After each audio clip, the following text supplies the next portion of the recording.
Армысыздар, құрметті ағайын. Мына кешеден бері өздеріңіз естіп жатқан шығарсыздар. Мына Алматы қаласында бір курьерді қазақша сөйле деген үшін Магнум жұмыстан шығарып жіберіпті. Мәселе қысқасы былай болған сияқты. Мына жігіт Асылхан деген мына біреу өзіне зат алдырады, сосын жаңағы курьер жігіт келеді, сосын атын сұрайды, анау мынау, сосын жаңағы жігіт айтқан ғой қазақша сөйлеу деп. Міне сол сөзге тістеніп кектенген мына Асылхан соның үстінен қысқасы арыз жазған, Магнум алғанда ана жұмысшыны әй-шәй жоқ жұмысынан шығарып жіберген. Одан кейін неге олай істедіңдер деген сияқты Магнумға былай жазсаң, біздің Қазақстан Республикасында осындай орыс тілі қазақ тілімен тең қолданылады, анау мынау деген сияқты мынандай жауап қайтарыпты.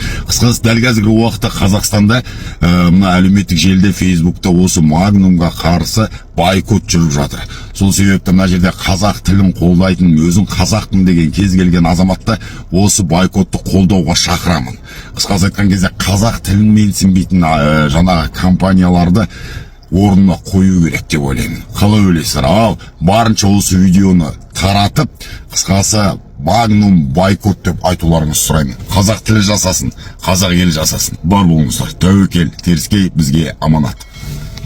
Қайырлы құрметті қазақ елі, мынау кешегі Магнумдегі болған жағдайды қоғамдық үлкен пікірталас тудырып жатыр. Сол жаңағыда доставка жасаған курьер жігіт бар ғой, енді жеткізуші. Сол кісіге үйіне жеткізген, қазақша түсінбеген, енді орысша түсінбейді, қазақша сөйлеңіз деген үшін жаңағы жігітті жұмыстан шығарып жатыр екен да. Енді айтайын дегенім, қазақ тілі ол бізге қана керек қой, басқа ешкімге керек жоқ. Ал тапсырыс берген қазақ жігіті соны қазақша сөйле деп айтты деп үстінен жалғы жазып жұмыстан шығартып жатыр екен. Бізге сырттан жау керек жоқ қой, ойлап тұрсаң. Қазақ тілі ол өзімізге керек, басқа ешкімге керек емес. Осы елде тұрып жатсың, осы елде наныңды тауып жатсың, ата бабаң осы елде өмір сүрді.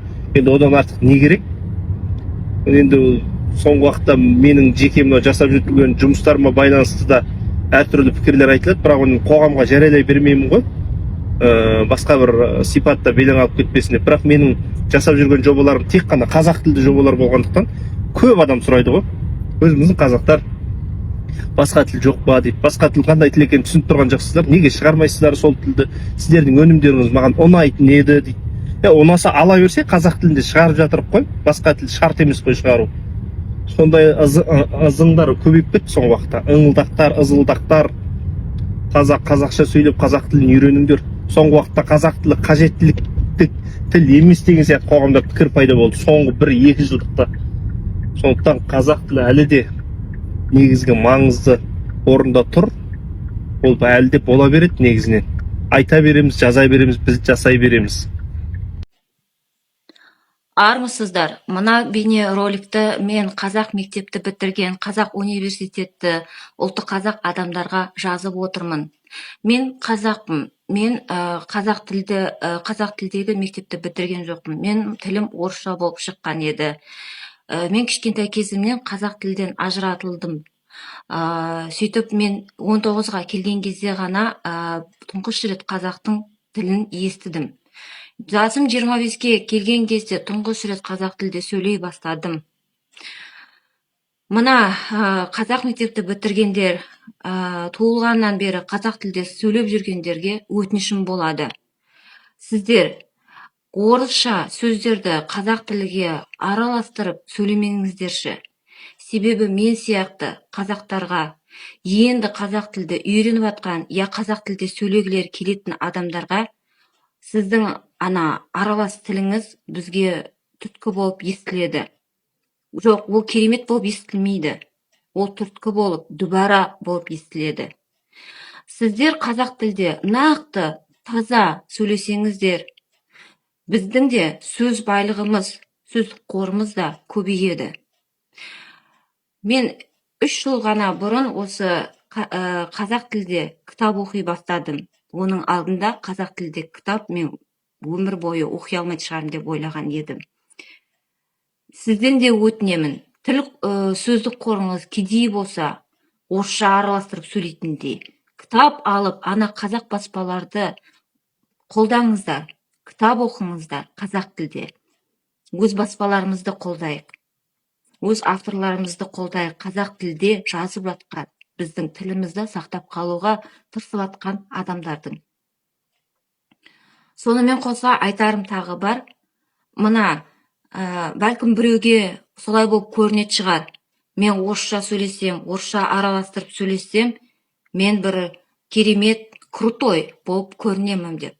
Жоқ, ондай нәрсе крутой болып көрінбейді. Бірде-бір адам мына елде орысша сөйлеген, орысша араластырып сөйлеген халықтан, қазақтан қорықпайды.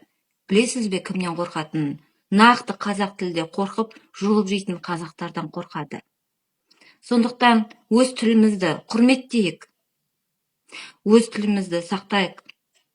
Және ренжімеңіздер. Сіздер остановка деп атқанда, мен аялдама деп сіздерге айтып жіберсем. Рахмет. Кейінгі мына бейне жазуларда мына отан, жер туралы жіберілген. Сонда жастардың көбі жазады. Сырттан жау келетін болса дейді, мен отанды қорғамаймын дейді. Қазақстанды қорғамаймын. Немене қорғаймын мен оны дейді. Билік жаман, маған түкте беріп жатқан жоқ. Жемқорлар көп, соларды қорғаймын ба дейді. Мемлекет маған түкте берген жоқ дейді. Мен немене қорғаймын оны дейді. Мен былай айтамын, жігіттер, біз қорғасақ, ол жемқорларды қорғамаймыз. Ол билікті де қорғамаймыз. Мемлекет те өзгереді. Аты өзгереді, өзгереді. Біз қорғасақ, өзімізді қорғаймыз. Өзіңнің әке-шешеңді қорғайсың, үйіндегі бала-шағаңды қорғайсың, туған-туысқандарыңды қорғайсың. Мына өзенді, көлді қорғайсың. Мына тауды қорғайсың. Ертең кез келген бір мемлекет келіп, мына қадірмен рахаттанып тұрмыз, таза болсын жұтып, менің жерім, кімнің жері десе, қазақтың жері деп тұрмын. Ал ертең келіп мына Қытай болсын, орыс болсын, ағылшын болсын, біреу келіп мынаны алып, бізді жаулап, мына жерді қоршап алатын болсын, мына көлді қоршап алатын болса, не болмаса, анау отырған толағайды қоршап алып, алтынға толып тұр, білесіздер ғой қалбаны. Соның бәрін қазып, өзінің отаным деп жүрген сені кіргізбейтін болатын болса, кеудеңнен итеріп, сонда сен осы жерге зар болсын, осы өзен көлге зар болсын. Қадірін білу керек туған жердің. Егер де билік жаман болса, жемқорлар көп болатын болса, оған мына жер, көл, тауларымыз кінәлі емеспіз. Оған біз кінәліміз. Соған дейін жеткізген. Сондықтан бір алақандай жер таба алмай отырған мемлекет құруға басқа халықтарға қарандар, ойлану керек. Жердің қадірін білу керек. Аллах берген жерді, ата-бабаларымыз аманат қылып қалдырған жерді сақтауымыз керек. Қалай болса солай сөйлемеуіміз керек. Ие болуымыз керек осы жерге. Бүгін саған түкте берген жоқ қой мемлекет. Ертең балаларыңа берер. Немерелеріңе береді, ұрпақтарыңа береді. Бүгін жемқорлар көп па? Жұмыс істеуіміз керек, қарсы күресуіміз керек, азайтуымыз керек. Бізге міне біреу келіп жемқорларды азайтып бере ме?